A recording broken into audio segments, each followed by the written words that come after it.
Slep sam od rođenja.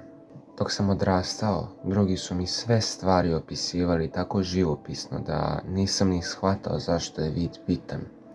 Posebno ako uzmem u obzir da nisam imao sa čim ni da poredim. Živjeli smo u jednospratnoj omanjoj kući, barem mi je otac tako pričao. Mogao sam je vidjeti u svojim mislima, doduše ne kao osoba koja ima vid. Imao sam veoma dobru prostornu svijest, znao sam gdje je moja soba, gdje je kupatilo, gdje je dnevna soba i gdje je kuhinja. Svaki zid imao je svoju sopstvenu teksturu. Nisam siguran da li je to tako namjerno ili ja prosto osjetim stvari kojih drugi nisu svjesni. Retko sam se saplitao, jedino kada bi otac ili neko od posjetilaca stavili nešto gdje mu nije mjesto. Obično su to bili gosti pa bi otac vikao na njih. Nisu često svraćali, a kada su dolazili zadržavali su se kratko. Otac mi je govorio da ne bi trebalo da razgovaram sa njima. Zabrinjavao bi se kada bih ja video nešto što on ne bi čuo šta ne treba. Eli je bila prva. Bila je veoma slatka. Pitala me kako se zovem i zašto mi je lice tako čudno. Ona je bila u dnevnoj sobi. Mogao sam čuti gdje sedi po njenom disanju. Teško je disala, zvučala je kao da joj je nos zapušen. Kada god bi se moj otac razboleo, disao bi na usta. Bili su to grubi udisaji, kao da nije navikao na njih. Kada god bi me ljudi pitali za lice, počeo bih da ga pipam, da pokušam da shvatim zašto im je ono toliko čudno. Kada bih ih pitao da dodirnem njihovo, uvijek je bila pauza. Pretpostavljam da ljudi nisu navikli da im neko pipa lice, a i zašto bi? Kada sam pitao Eli da dodirnem njeno lice, pristala je bez premišljanja. Ali nekoliko trenutaka kasnije, moj otac je naišao i pitao me sa kim pričam. Niko, rekao sam mu. Uvijek bi me kaznio kada sam pričao sa njima. Mislim da ga je to plašilo. Uzeo bi me za ruku i odveo me. To bi me izbacilo iz ravnoteže i dezorijentisalo do tačke kada ne bih mogao stajati na nogama. Tada bih panično opipivao okruženje da saznam gdje sam. Obično je to bila moja soba, mada neretko bi me odvodio i napolje i ostavio samog na otvorenom. To je bilo najgore od svega. Bio bih izgubljen i uplašen. Pričao mi je o putu koji je prolazio ispred kuće i objasnio da zvukovi koje tamo čujem dolaze od kola i da bi me ubili ako bi me dodirnuli. Ti zvukovi bili su jedini način da prepoznam okruženje u kojem se nalazim. Čekao sam dok ne bih čuo neki auto i onda bih znao u kom pravcu je kuća. Čula sam Eli to večer. Šaputala mi je, govorila je kako je uplašena. Ja sam pokušao njoj da govorim, ali ona me nije čula. Pitao sam oca za Eli, nije htio da priča o njoj. Pitao sam ga zašto. Nije mi odgovorio. Kada sam mu rekao da me je pitala za lice, on me je pitao šta sam joj rekao. Rekao sam mu da sam htio da dodirnem njeno. Nasmejao se, mada znao sam da nije bio srećan zbog toga. Mogao sam čuti razliku. Kada se smeješ zbog zadovoljstva, usta su ti široko otvorena. Kada se pretvaraš, skoro pa su ti i zatvorena. Tek kada sam odrastao, objasnio mi je sve. Rekao mi je da živimo na posebnom mjestu koje je povezano sa onim svijetom i da nekada mrtve duše slučajno dođu. Ljudi koji su umrli u bolu i htjeli da kontaktiraju žive. I po njegovim rečima, pošto sam slijep, uspio sam da se povežem sa njima. Znali su da ih ja jedini slušam. Rekao mi je da moram da ih ignorišem. U suprotnom, rekao je, proganjali bi me zauvek. Sve što mrtvi žele jeste da opet budu među živima, rekao mi je.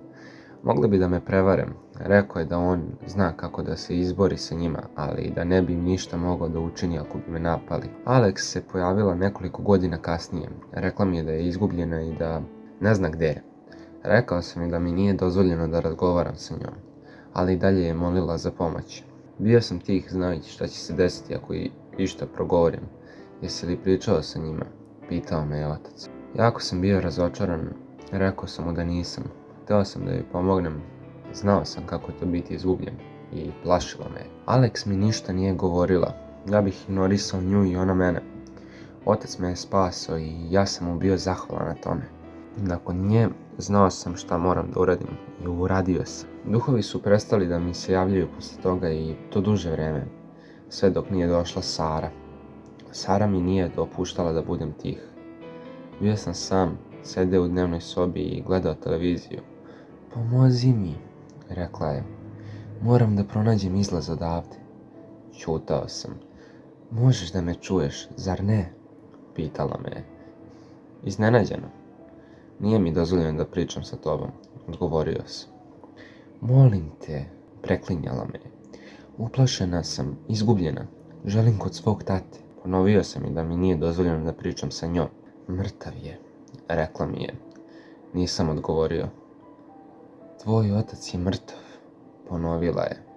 Nisam nasedao na to. Čuo sam lupanje po celoj sobi kako su stvari padale i police su krenule da se tresu. Prekini, uzviknuo sam.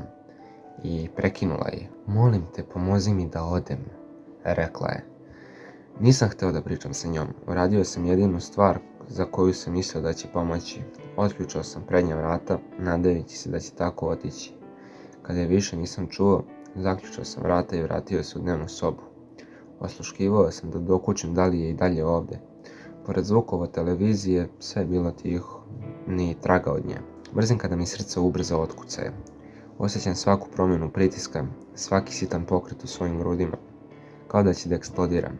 Kada sam čuo glas svog oca, vrisnuo sam. Sine, rekao mi je, pomozi mi, mislim da umirem.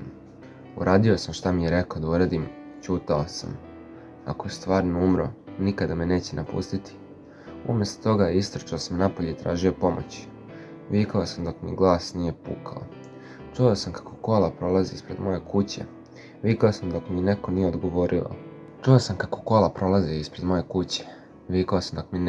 odgovorio. Bila je to žena. Šta je bilo? Pitala me. Rekao sam joj da mi otac umire. Pitala mi je šta mi je s licem. Molio sam da je pomogne i obećala da će mi pomoći. Seo sam na travu i čekao. Malo kasnije žena se vratila i pitala da li može da me drži za ruku. Žao mi je, rekla mi je. Čuo sam zvukove sirene i ljude kako trče. Pitao sam šta se dešava. Žena je rekla da je tu da mi pomogne. Kako se sve stišavalo, neki čovjek mi je prišao. Ja sam doktor, rekao je. Šta ti se desilo sa licem?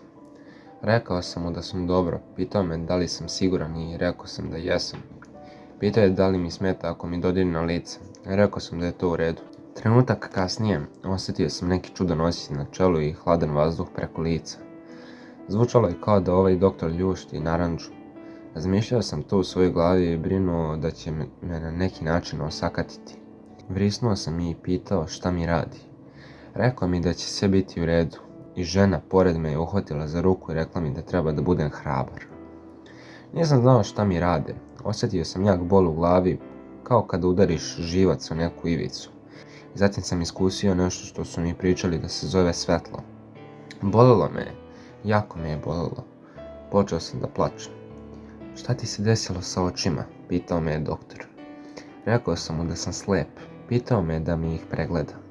Bol se vratio kada je krenuo da mi pregleda oči. Da li ga poznajete? Doktor je upitao ženu koja mi je pomogla.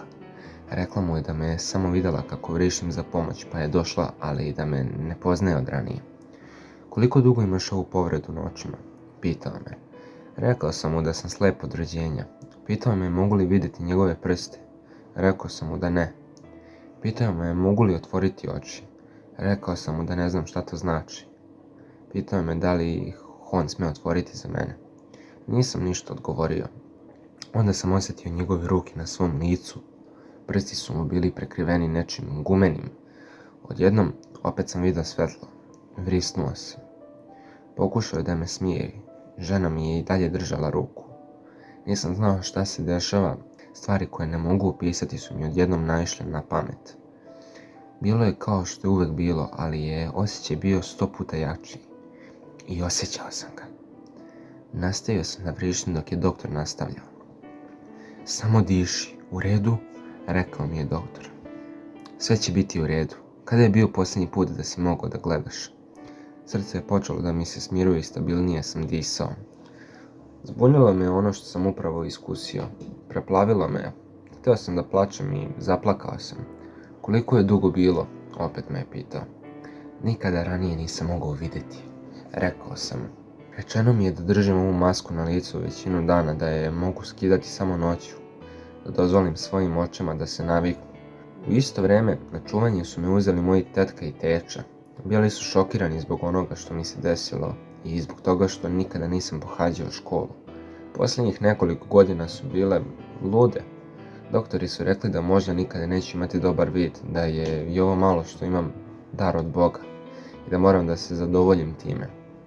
Tek nedavno sam krenuo da učim da čitam i pišem, pa se izvinjavam ako mi gramatika nije najbolja.